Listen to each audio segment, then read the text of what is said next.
grid. Again, it doesn't have to be super perfect.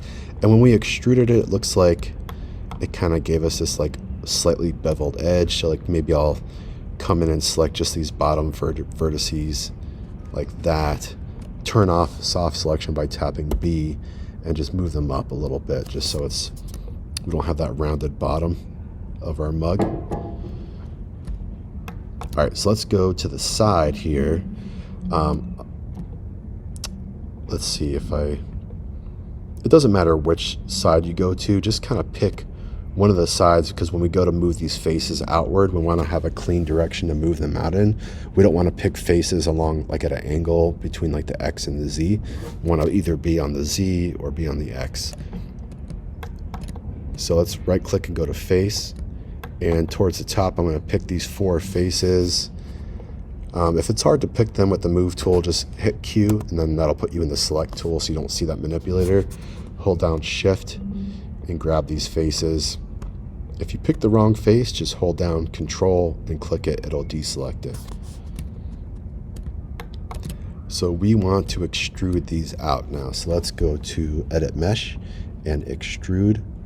And if I just grab that blue arrow and start to pull it out, it kind of takes whatever like curvature was on that surface and expands it out, like if you were to scale it outward, and we get this kind of widening effect. So I don't want that, so I'm just going to push this back there, and then instead of using this manipulator, I'm going to switch to the move tool. So hit W. So now we got the move tool, and it's just going to drag them out. It doesn't, this way it's just moving it out straight in the X direction, and we're not getting that expanding effect. So I'm going to just move it out about this far, kind of maybe pull this up a little bit, and let's clean up this profile a little bit. We could actually just, while these faces are selected, hit the scale tool and just scale in this X direction and kind of flatten these out so they're not like curved and all whatnot.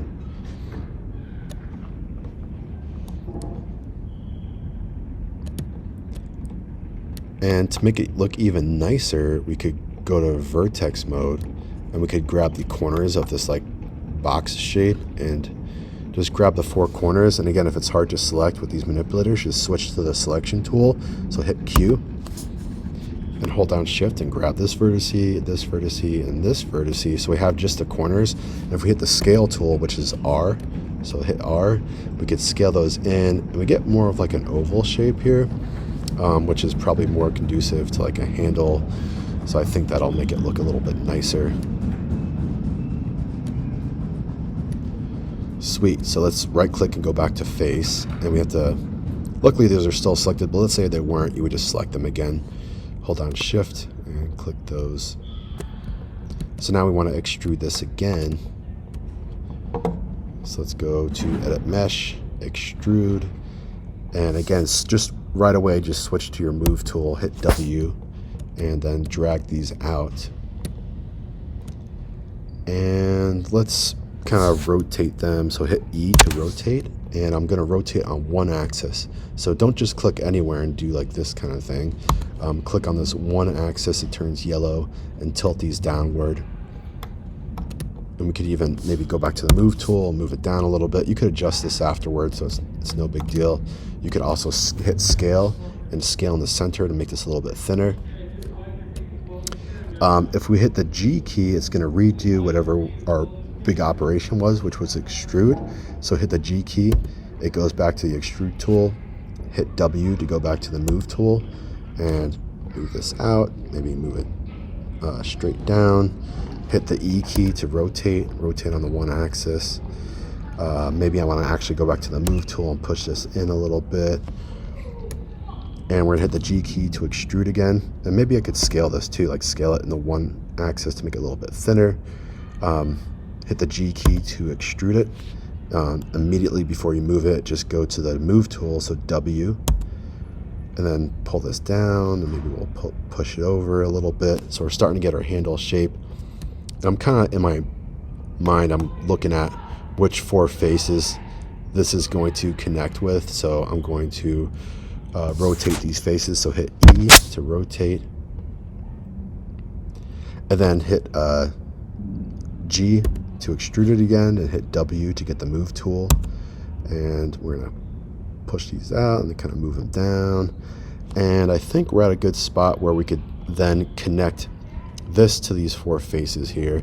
So let's rotate this a little bit, and maybe go to scale and kind of squish it like this. And then we have to delete the faces where we want to connect these at. So like, I'm just going to go to my select tool, so hit Q and click one, hold down shift, and then click the other ones, hit backspace to make the whole. And then same thing over here, I'm going to pick these faces, hold down shift to add the other faces. Now make sure you're not deleting any faces you don't want to delete, and then hit backspace. So now we could close this up. So let's just hit Control S to save our scene, because we've done a lot of work and we don't want to lose it. So at the bottom you should see a result, the file name and path. So let's go up to Mesh Tools and go to Append to Polygon. So this is going to allow us to close up those holes. So click Append to Polygon, and then we're going to just click. You can see these edges turn like a brighter green than the rest of the edges. That means that you're able to click them, and click on this one, it turns green. Now these turn purple. Now I could pick an edge over here. Just want to pick the associated edge. And then hit the Y key, because that allows you to reset your tool. Y, it kind of resets the tool. And then click on this edge and go to this edge.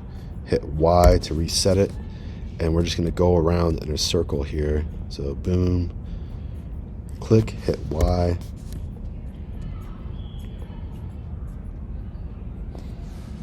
Y. Now if for some reason, like if I click here and then I click somewhere by accident and it looks like that, just hit Y and then hit Z to undo it.